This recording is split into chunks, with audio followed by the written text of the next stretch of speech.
Hello, everybody. Good afternoon. Happy Monday. Happy St. Patrick's Day. I see a lot of us are very festive in our green. Peter Ducey, I like it. First today, I want to address the devastating tornadoes and storms that have impacted many states throughout the South and the Midwest. As of this morning, more than 40 innocent lives have been lost, and many communities have been totally destroyed. The president has been actively monitoring the situation, and the Trump administration is engaged with governors and local officials to restore affected communities and livelihoods. Everyone impacted is in our prayers, and President Trump is fully prepared to assist state and local officials as they recover from the horrific damage. The president has had a very busy weekend, making our country and the world a much safer place. President Trump ordered decisive military action against the Houthi terrorists in Yemen.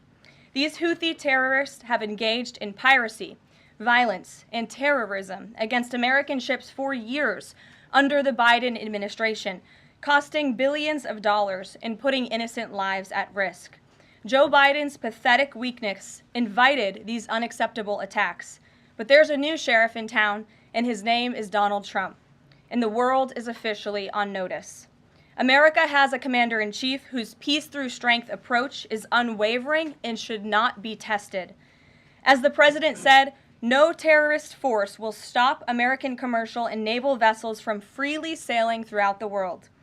Houthi terrorists and their Iranian backers should not cross President Trump again, and the president has made that clear today. On another important matter, President Trump signed a proclamation invoking the Alien Enemies Act regarding the invasion of the United States by the foreign terrorist organization Tren de Aragua. At the president's direction, the Department of Homeland Security carried out a counter-terrorism operation deporting nearly 200 violent Tren de Aragua terrorists, which will save countless American lives. Thanks to the great work of the Department of State, these heinous monsters were extracted and removed to El Salvador, where they will no longer be able to pose any threats to the American public.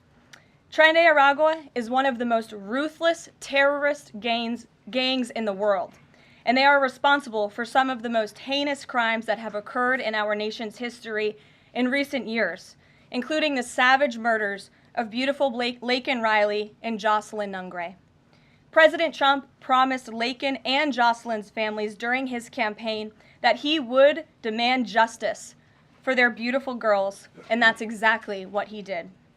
As the president acknowledged during his inaugural address on January 20th, he pledged to invoke this act, and he has no higher responsibility than to defend our country from threats and invasions. President Trump will continue his historic efforts to seal the border and prevent these illegal invaders from coming here in the first place. As the New York Times is acknowledged over the weekend, President Trump's policies are working. Here's how the Times summed it up. Illegal crossings at the U.S.-Mexico border are down to their lowest level in decades. Once crowded migrant shelters are empty. Instead of heading north, people stranded in Mexico are starting to return home in bigger numbers. The border is almost unrecognizable from just a couple of years ago, when hundreds of thousands of people from around the world were crossing into the United States every month in scenes of chaos and upheaval. This is the Trump effect in action. And again, those are the words from the New York Times. We didn't need a border security bill. We just needed President Trump. All of these actions taken together are contributing to a wave of optimism about the direction of our great country. According to brand new polling from NBC News, more registered voters say the United States is heading in the right direction than at any point since early 2004.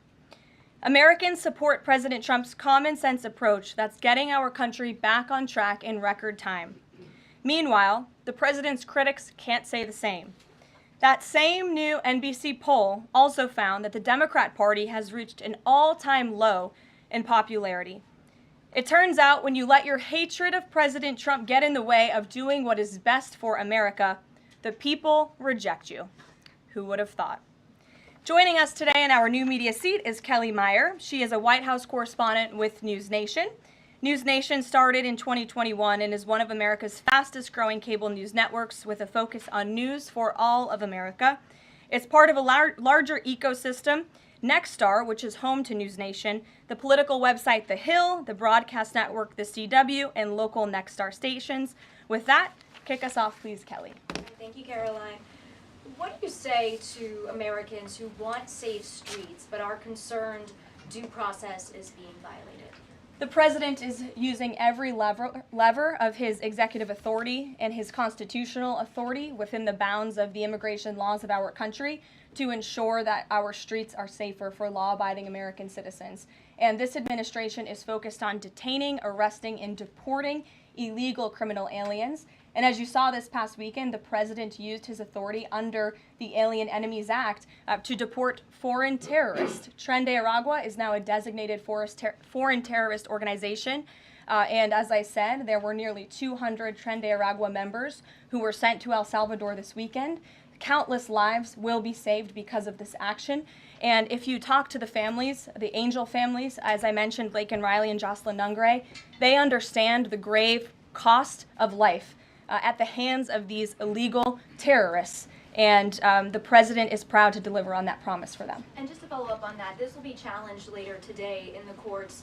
Does the president, does this allow him to defy the court order without having this the checks and balances and the separation of power?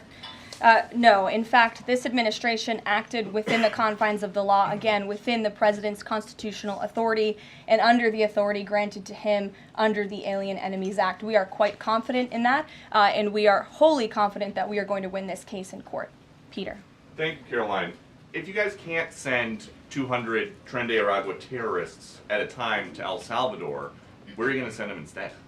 It's a very good question.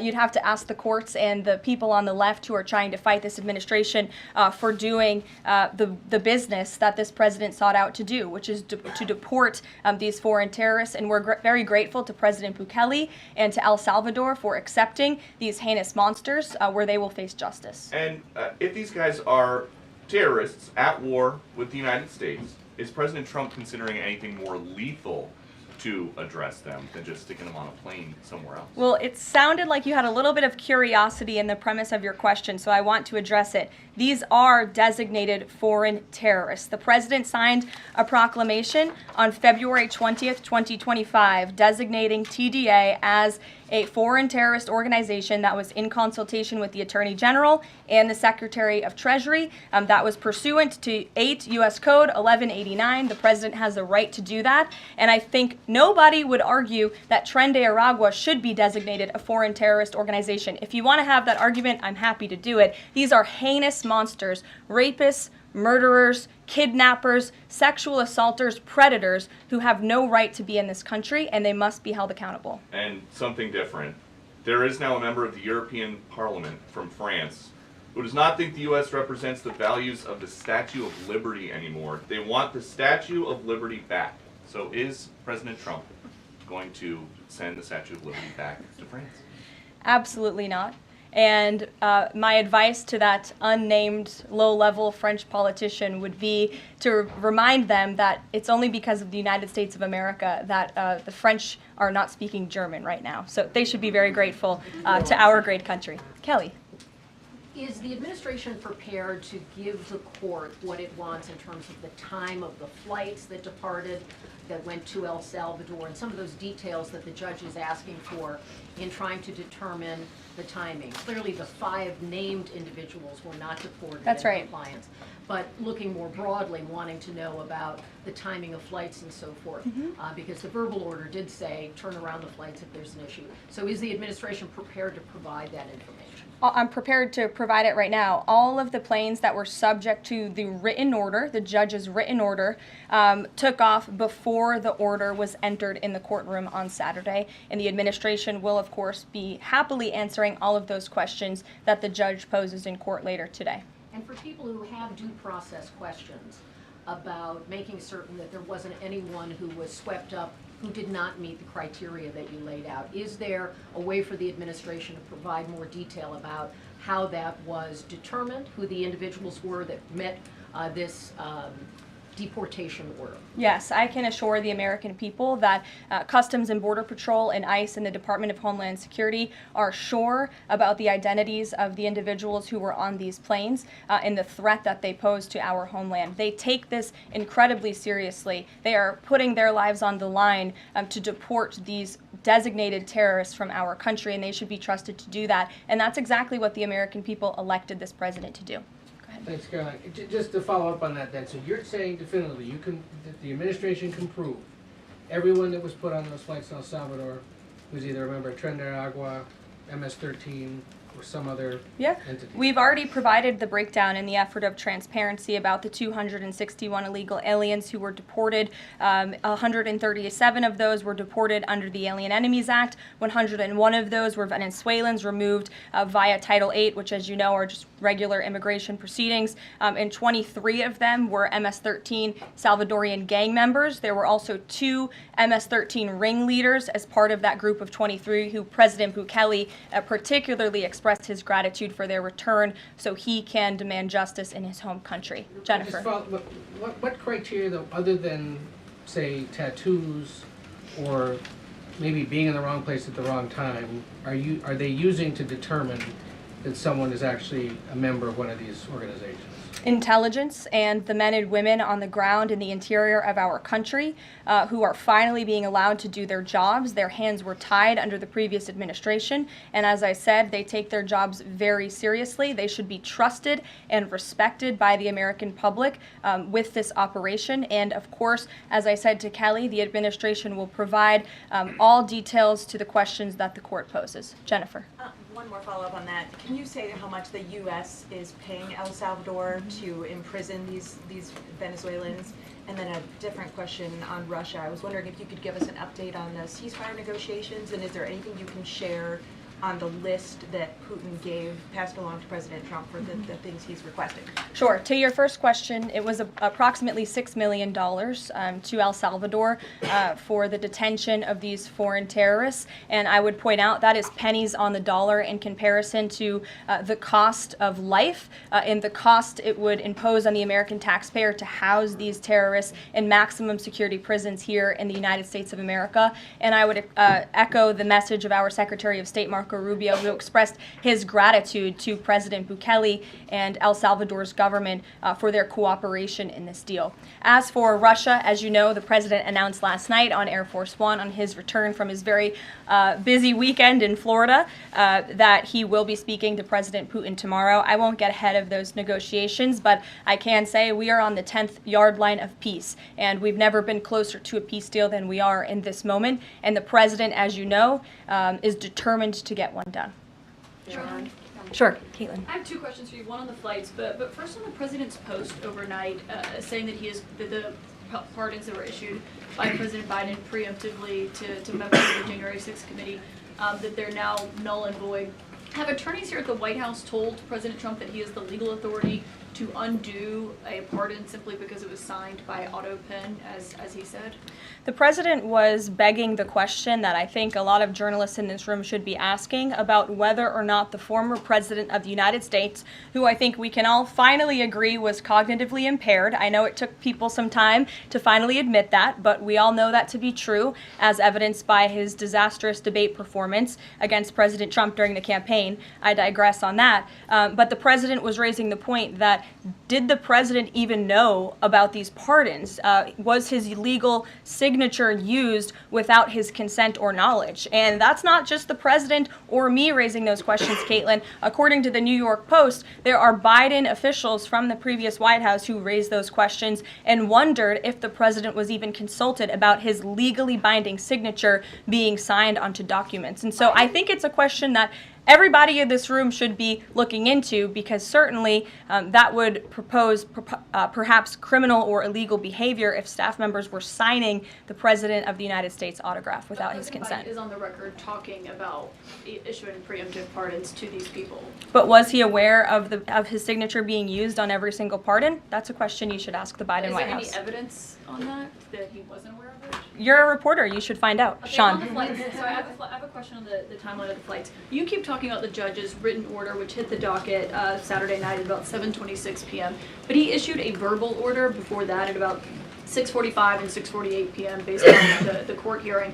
A verbal order from the bench. Does the White House feel the need to comply with a verbal order from this judge? Again, as I said, all of the planes subject to the written order of this judge departed U.S. soil, U.S. territory before the judge's written order. But what about the verbal order, which of course carries the same legal weight as a written order, and said for the planes to turn around if they were Well, in the air? there's actually questions about whether a verbal order carries the same weight as a legal order, as a written order, and our lawyers are determined to ask and answer those questions in court. Sean. Hey, so on Friday, the president suggested at length that it should be illegal to criticize judges, but he has repeatedly criticized judges who rule against him, and Elon Musk is calling for impeachment of judges who have opposed the administration. So how are those two things not in conflict? I have not heard the president talk about impeaching judges. I know you mentioned Mr. Musk's tweet, but I have not heard the president of the United States ask that. Mary. Hey, thanks, Caroline. I wanted to ask about this video I saw this morning set to the tune of, I believe, Closing Time, about deportations of illegal migrants. What's the strategy behind the White House's videos they've been putting out on this, and can you kind of talk us through the thinking on these videos? Sure. I think the White House and our entire government clearly is leaning into the message of this president. And we are unafraid to double down and to take responsibility and ownership of the serious decisions that are being made. The president was elected with an overwhelming mandate to launch the largest mass deportation campaign in American history, and that's exactly what he is doing. And to this very day, we are now, I think, 56 or 7 days into the administration by my count. The president still receives an overwhelming public support for the policies that he is enacting. So we are unafraid to message effectively what the president is doing on a daily basis to make our community safer. And the specific video you referenced, I think it sums up our immigration policy pretty well. You don't have to go home, but you can't stay here. Go ahead. Thanks, Caroline. I have two questions. First, will President Trump put sanctions on Russia if the talks on Tuesday don't go as hoped? And secondly, have any illegal immigrants self-deported through CBP home yet? To your first question, it's something the president has floated, and certainly he's willing to do if necessary. I don't have anything to read out, and I would never get ahead of the president on such a serious decision. To your second question about the CBP Home app, I would have to check in with the Department of Homeland Security, but it's a great question, and we're very proud to repurpose this app, which the Biden administration abused to facilitate the mass illegal entry of illegal immigrants into our country. It was like a fast pass at Disneyland. That's not happening under this administration. We are encouraging illegal immigrants to actively self-deport to maybe save themselves from being in one of these fun videos. Caroline. Sure. John, good to see you. After President Trump strafe-bombed the Houthis yesterday, he said that if they retaliate, he was going to personally hold Iran accountable for that. Holding them accountable, what would that look like? Well, I would defer you to what the president put out this morning, John, where he said very clearly, I will read it, "Let nobody be fooled. The hundreds of attacks being made by Houthi, the sinister mobsters and thugs based in Yemen, who are hated by the Yemeni people, are all created by Iran. Any further attack or retaliation by the Houthis will be met with great force, and there is no guarantee that the force will stop there. Iran has played the innocent victim of rogue terrorists from which they've lost control, but they haven't lost control. They are dictating every move, giving them the weapons, supplying them with money and highly sophisticated military equipment, and even so-called intelligence.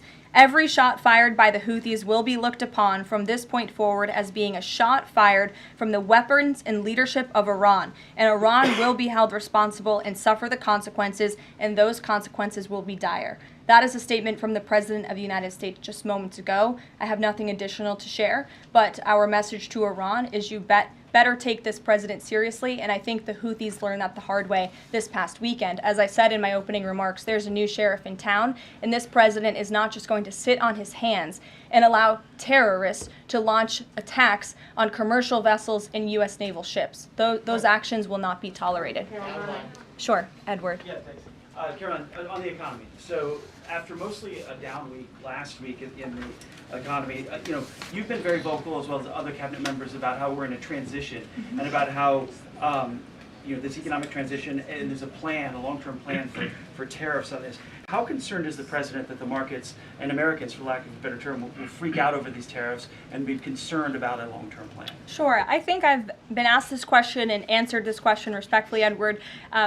We are in a period of transition. The president has made that clear. He also has made his belief in tariffs and what they will do for our great country clear, restoring wealth back to our country. And if you look at the president's first-term economic formula, massive deregulation, tax cuts, lowering the cost of living with an energy boom, which the American people can expect soon. Wall Street and Main Street should both be assured by what President Trump did in his first term. It's the exact same formula. In fact, I would argue it's even better this time around. And if you look at some of the economic indicators in the last week, the latest CPI report last week beat expectations. Inflation is cooling. Core inflation dropped for the first time in 4 months. The national average of the price of gas is down 42 cents from 1 year ago. And there was also a new report out this morning about wholesale egg prices. They continue to fall. A dozen eggs are now $3.10 cheaper since January 24th. First, that's a 47% decrease overall. So I think the American people do have great reason to be optimistic about this economy. And as I've said repeatedly, it continues to be true. The administration has a whole of government effort to fix the economic mess created by Biden. So the president's pointed to that April 2nd tariff deadline, so to speak. Is the tariff back and forth sort of done now? We're just all looking towards April 2nd? Well, I think the president would tell you that all options are always on the table, and he's always ready to respond if he feels the United States is being unfairly treated by our allies and also our competitors around the world. But yes, the April 2nd day is a big day for the country, as the president has said. Reciprocal tariffs will go into effect. We'll have more details on that as the date nears, but our entire trade team, Secretary Lutnick, Secretary Bessent, the vice president has been quite involved in these talks and discussions as well about what that will look like. And the president, as you always do, you will hear from him directly on it. Deborah Saunders, how are you? Fine. How are you doing? Good, thanks. Former pardon attorney Elizabeth Boyer believes she was fired for refusing to sign off on a move to restore gun rights to actor Mel Gibson. DOJ's Todd Blanche says no. But I want to know, is the administration dedicated to restoring gun rights to felons who served their times? I ask this because I've talked to people who were pardoned. They felt that was important. Of course, this isn't necessarily for a pardon. What is the president's thinking on this issue? Sure. After you've served your sentence, should you have gun rights? It's an important question. It is one I have not spoken to the president about on his views, but I will take it to him this afternoon. I will tell him you asked, and we will get you an answer. You're welcome. Jonathan. Thanks a lot, Caroline. A question for you regarding the administration complying with judges' orders. I want to ask about an administration spokesperson who's the border czar, Tom Homan. He was on Fox News. We love Tom Homan. And he was talking about the deportations, and he said the following. He said, "We're not stopping. I don't care what the judges think," which seems to me, just reading that, that you don't care what orders come from the federal bench. Is that the case? Can you clarify that, please? Well, I think since you just quoted Tom, I'll quote Tom. He said, "I don't care what the judges think, but I can assure you that the administration is complying with the court order." And as I've said repeatedly from this podium, all of the flights that were subject to the judge's written order departed before the written order, and we are prepared to make that case in court later this afternoon. Reagan. And then if I could, on Russia, the president, as you pointed out, Caroline, made some remarks on Air Force One coming back from Florida, and he seemed to indicate that the conversation tomorrow concerns essentially dividing up assets, dividing up territory associated with the war in Ukraine.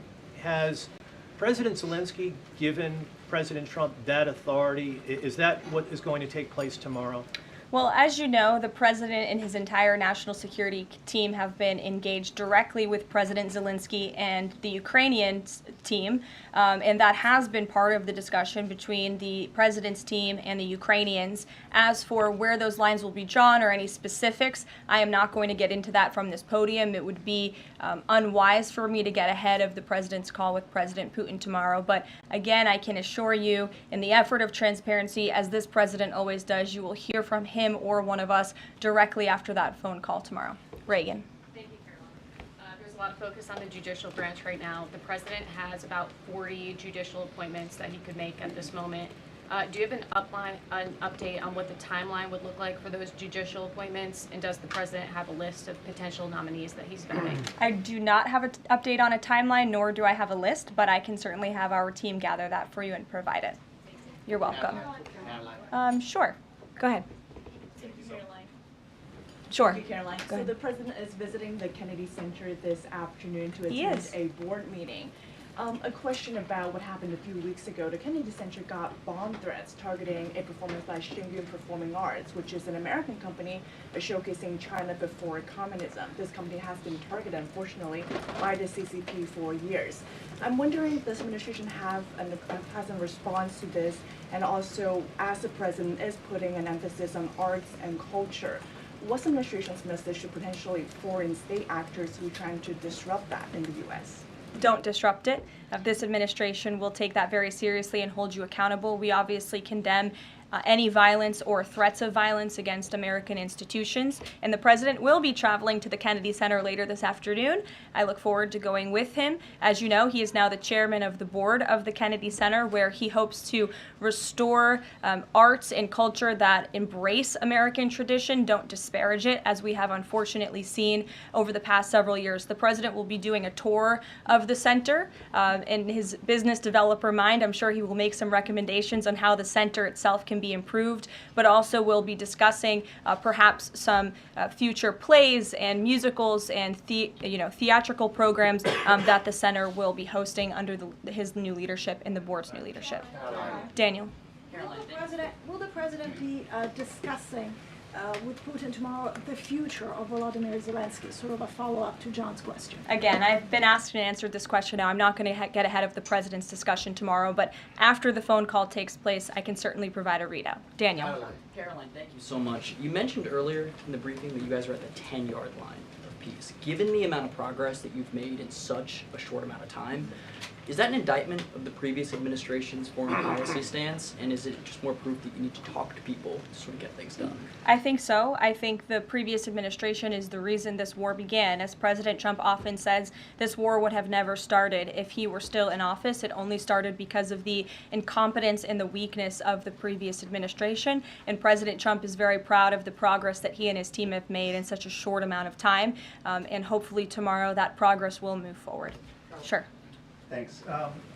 There have been some media reports just in the last few hours that the administration has decided to withdraw from the International Center for the Prosecution of the Crime of Aggression against Ukraine, which is designed to hold Putin accountable for war crimes. Are you able to confirm that? And if that has occurred, why has that occurred?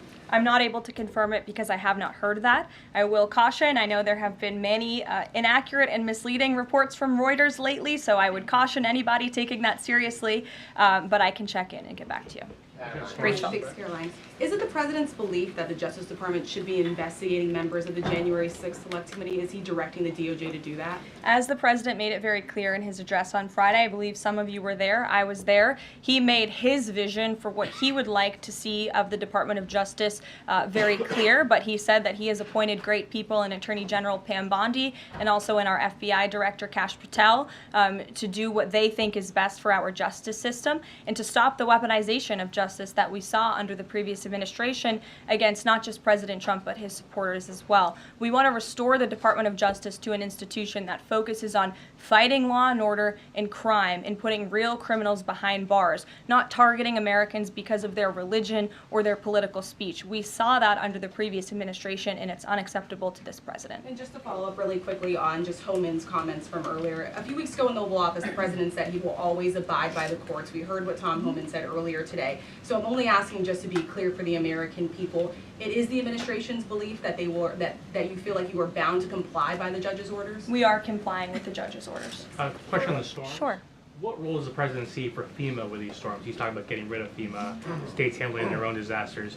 Does he plan to change how the federal government responds to these storms? There hasn't been a change yet. That doesn't mean there couldn't be in the future. But as of right now, the president, the entire administration are actively monitoring the storms, as I said. In fact, before I came down here, there was an email note in my inbox from the Department of Homeland Security on what they are actually doing state by state across the board. So rest assured, Secretary Noem and her team is on it, and I would defer you to the Department of Homeland Security for any further details. One more question. The president referenced power plants with a conversation with Vladimir Putin. What is he referring to with power plants? What is that? There's a power plant that is on the border of Russia and Ukraine that was up for discussion with the Ukrainians, and he will address it in his call with Putin tomorrow. The nuclear plant. Correct. Okay. Yes. Caroline? Do you have a question? Yes. Okay. I wanted to ask you if you would be releasing more granular data about the people who were sent to El Salvador this week. Particularly, will you be releasing their names? I don't believe so because of the privacy concerns at this point in time. That doesn't mean we won't eventually. I would defer you to the Department of Homeland Security for more details on the individuals on the flights, but we have been incredibly transparent in giving you the breakdown of the numbers and also some of the crimes committed by these heinous criminals and individuals: kidnapping, sexual abuse of a child, robbery, aggravated assault on a police officer. I would remind everybody in this room that Tren de Aragua is a foreign terrorist organization operating within the United States of America because the previous administration allowed them to invade our country. These are monsters who tortured, raped, and murdered a 12-year-old Jocelyn Nungre. They murdered 22-year-old nursing student Laken Riley. They led a multi-state sex trafficking operation involving smuggling women into the United States, holding them in stash houses in Louisiana, Florida, New Jersey, Texas, and Virginia, and forcing them into prostitution. They kidnapped and murdered a 33-year-old woman in Texas. They sexually and physically assaulted a woman and her daughter in Wisconsin. They conducted a mass shooting in Illinois. They peddled untraceable ghost guns across New York City, took over an Aurora, Colorado apartment complex where they kidnapped and tortured victims. And by the way, many of you in the mainstream media said that didn't happen. It turned out that it did. And because of the effective immigration policies of this administration, those foreign terrorists were detained and they are no longer operating on American soil, and we have President Trump to thank for that. We'll see you guys later at the Kennedy Center. Thanks so much. Thanks, Caroline.